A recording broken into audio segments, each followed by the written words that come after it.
Now, let's start with the extrinsic semiconductor. First, p-type semiconductor. This is the sample of silicon, where all the silicon atoms are connected with the neighboring silicon atom with the help of single covalent bond. Now, in this sample of silicon, if I add a dopant of the 13th group, say indium, in a very small amount, in an appropriate amount, say in the ppm, 1 ppm, 2 ppm, like that.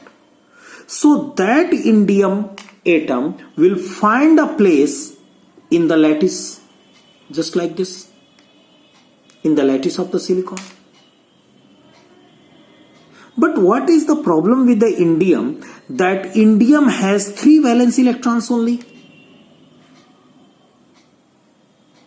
So these 8 electrons of the indium will connect with the neighboring silicon atoms with a single covalent bond only in the 3 side. The 4th silicon in its neighbor will be missing a bond, will be missing an electron. So here there is a vacancy now of the electron. Because earlier there was a silicon and 4 electrons were connected with all 4 neighboring silicon atoms. But now what is happening? When the indium has got the place, so this 4th silicon atom is missing its partner. So there is a vacancy of electron. And what do we call a vacancy of electron? Hole. So here in this extrinsic semiconductor, when we added a dopant of 13th group, so that 13th group dopant, that 13th group impurity has provided us a hole in advance.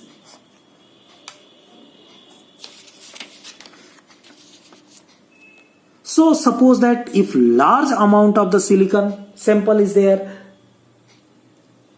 and there are, I say a rough idea, 10,000 indium atoms has been added, 10,000 indium atoms. So those 10,000 indium atoms will provide 10,000 holes in advance without any supplement, without any energy requirement. So thus, in this lattice you can find a current carrier even without supplying an energy.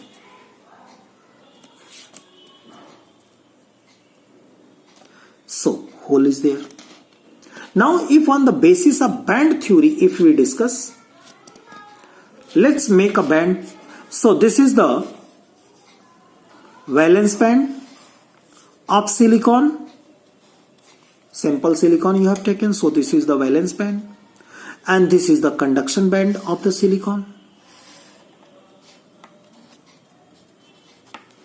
All these electrons of the silicon are connected with the single covalent bond, means not a single electron of the silicon is free in the lattice. That means all the electrons are in the valence band. But when you added 13th group impurity, it provided you a hole, and holes are the vacancy of electrons, means they are ready to call the electron, and as I told, they are considered positively charged. So this indium is providing me hole, so the energy level of this indium current carrier, that is hole, will be close to the upper energy level of valence band. Upper energy level of valence band, and this is the energy level. Why I am using a word level? Why I am not using energy band? Because here the counting number of indiums are extremely small, in the order of ppm. So these indium electrons will not create a band, they will remain in the energy level. So this is the energy level of indium.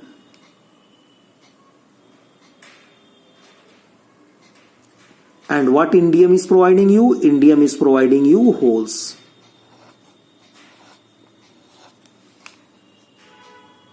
So this is the energy level of 13th group element, that is indium, providing you hole. So these holes have the tendency to accept the electron. So this energy level will be called as acceptor level as well. Acceptor level. Now, if a small amount of energy, even a very small amount of the energy you are giving, not needed an energy equal to the energy gap or more than the energy gap, not needed like that much. If a small amount of energy you are giving, so with that small amount of energy, this electron from the valence band, that is this electron of the silicon, will be very easily, it will jump to at least to this hole. On a very small amount of the energy supply, this electron will jump to the 13th group energy level. That is energy level where the holes are present. So this electron will reach here, leaving behind another hole. How to understand in this diagram? On giving the energy, suppose that this silicon electron has jumped, left the valence band. So when this electron will leave the valence band, so it will create another hole here. And now this electron may come to this place. May come, not necessary to come, may come. So now at this situation, just you see, there are the two holes in the lattice, whereas only one electron in the lattice. So if we see the current number density of holes is greater than the number density of electrons. And when we had not given energy, even a single amount of the energy, even in that situation, this indium has provided us hole.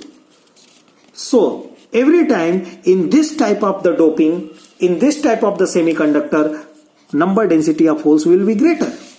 Number density of holes will be greater. And since holes are considered as a positive charge, they are not a positive charge particle, not a particle at all. They are considered as a positive charge.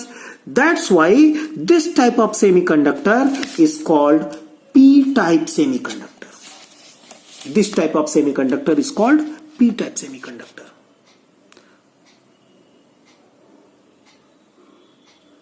Now let's see what are the benefits of doping. So the first benefit, by doping we get the current carriers in advance, even without giving any energy. And when the current carriers increases, the conductivity increases. Just you see in the previous, this is the conductivity and these are the current carriers. Number density of holes. So when the current carriers density increases, the conductivity increases. It means by doping, the conductivity of this semiconductor has been increased. What are the another benefits? Just you see, by doping we get another energy level which is very close to the valence band, and that's why we need very small amount of energy. Even on a very small amount of energy, the electrons from the valence band can leave the valence band. So this electron can leave on a very small amount of the energy requirement. In the pure semiconductor, what was happening? We had to give minimum energy equal to the energy gap. But now, minimum energy requirement has been reduced by a large amount. This much minimum energy we need to give. So second benefit is about the energy supply, energy requirement. Now let's discuss about the third.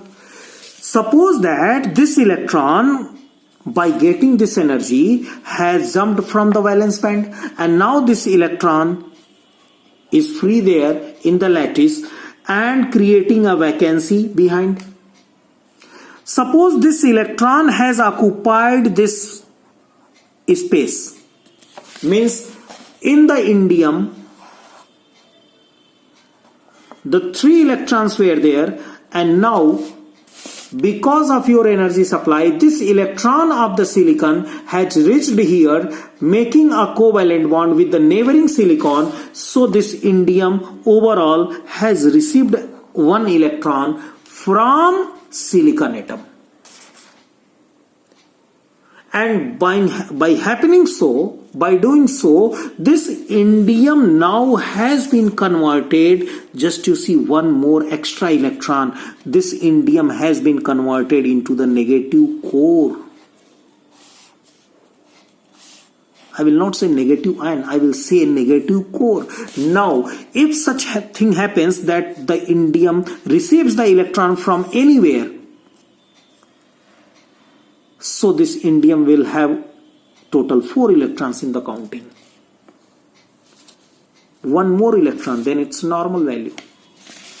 So the indium will be called a negative core. Indium will be converted into a negative core. And this concept of negative core will help us when we will study about the diodes. So this is how a p-type semiconductor works. In the p-type semiconductor, which type of current carriers are in the majority? Holes are in majority and electrons are in minority. So holes are called majority current carriers, electrons are called minority current carriers. What is another special thing about p-type semiconductor? By adding 13th group impurity, another energy level is created near to the upper energy level of valence band.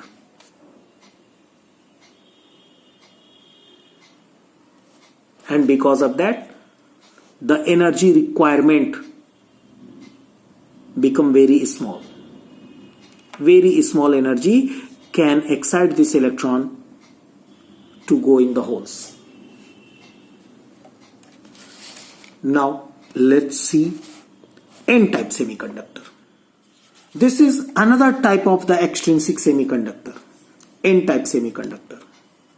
And this N-type semiconductor is formed by adding an impurity from the 15th group, such as phosphorus. So when in a pure silicon sample,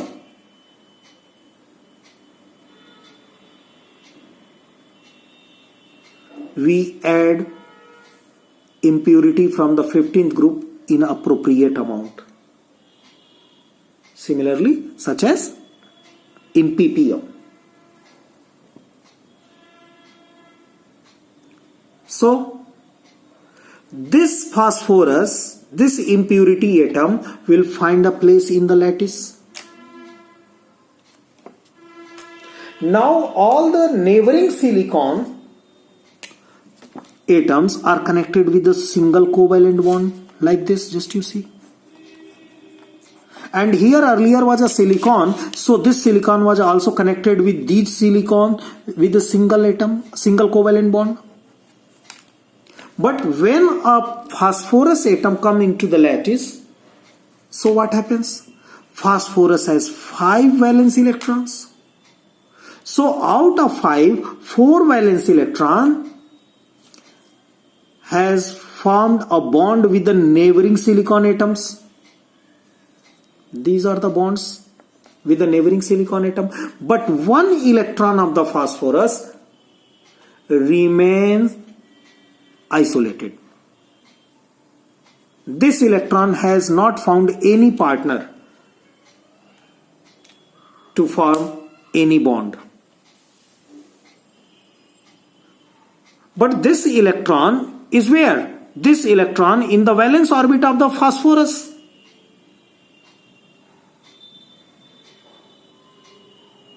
So what happens? What happened the next? Actually what happened, if we see on the band theory, on the band diagram, so this is the silicon, since the sample is of the silicon you have taken. So this is the valence band of the silicon and this is the valence conduction band of the silicon. Not a single electron from the silicon has left the place. It means all the electrons of the silicon are in the valence band. And after adding the 15th group impurity, that is phosphorus, 4 electrons has formed the bond with the neighboring silicon, 1 electron is left. So the phosphorus 15th group element has an energy level close to the lower energy level of conduction band. This is the energy level of 15th group.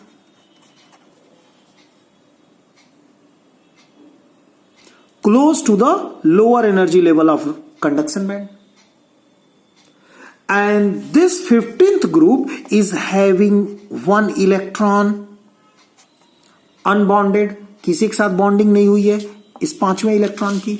So this 15th group impurity is providing you electron in the lattice.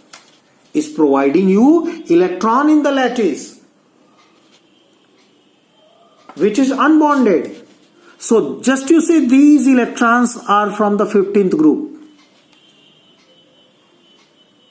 So in this type of semiconductor, number density of electrons will be dominating the number density of holes.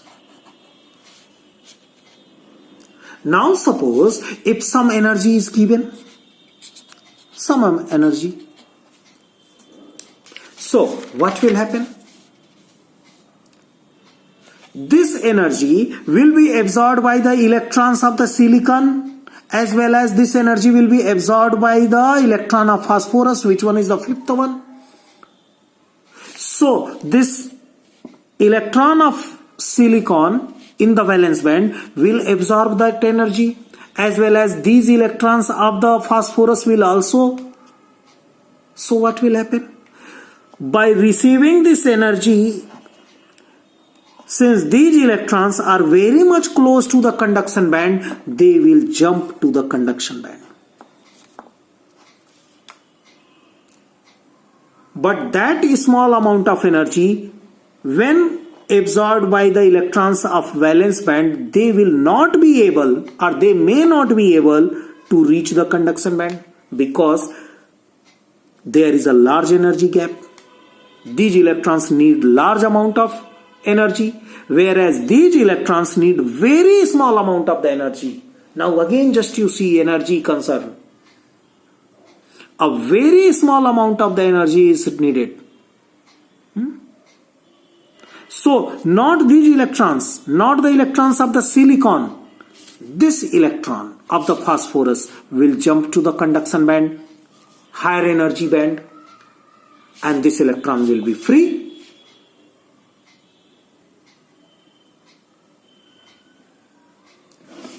So the conduction will start. Now suppose that this electron has left this place. This electron of the silicon, because of this energy, this electron has left this place. So here it will create a hole, and now this electron is in the lattice. Now just you see, this is the electron of the silicon and this is the electron of the phosphorus. There are 2 electrons now at the present time and 1 hole. That is, the number density of electron is more than number density of hole. What are the benefits of doping? So first benefit, by doping the pure semiconductor with the 15th group impurity, that is phosphorus, we get more electrons in advance. Means current carriers we get in advance as electron. What is the second benefit? By adding this 15th group impurity, we find another energy level, which one is very much close to the conduction band. So, even at a very small amount of the energy, these electrons will jump to the conduction band. And the conductivity will increase. There we will get a large number of current carriers.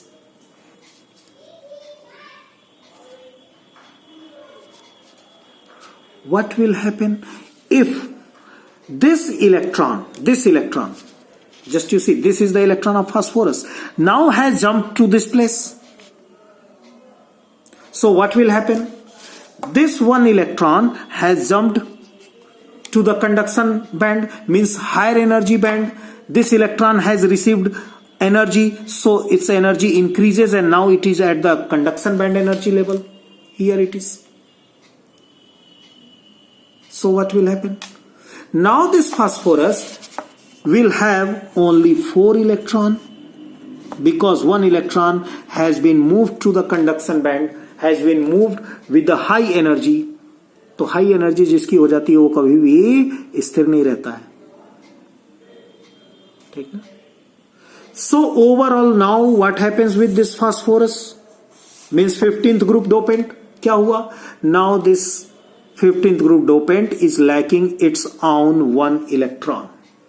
एक electron जो इसका था उसकी कमी इसको महसूस हो रही है, and that's why this phosphorus will start behaving like a positive core in this lattice. इस लैटिस में ये जो फास्फोरस है will start behaving like a positive core, क्योंकि इसका इलेक्ट्रॉन तो जंप कर गया, इसका इलेक्ट्रॉन तो जंप कर गया किसी होल में, ठीक. So this knowledge of core, positive core, and there we had studied about the negative core, will help you to understand the working of diode. But for this time, p-type semiconductor and n-type semiconductor. What are the benefits? The benefits, major benefits are about the current carriers. We get current carriers by doping. We also require less amount of energy for conduction. Just you see. Since here number density of electrons is more, electrons are negatively charged, so that's why this type of semiconductor is called n-type semiconductor.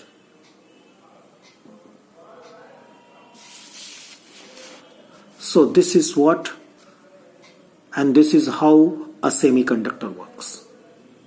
So let's conclude. There are two types semiconductor: intrinsic, that is pure, with less conductivity. Number density of electron and number density of holes both are equal. They need an energy equal to or more than the energy gap. Extrinsic semiconductor, they are obtained by doping. There are two type of dopants, 13th group and 15th group. By adding a 13th group impurity, we obtain p-type semiconductor, and that 13th group impurity, what does that provide? That provide an acceptor level close to the valence band. That's why we need a small amount of energy for any type of transition of electrons. Number of holes is greater than the number of electrons.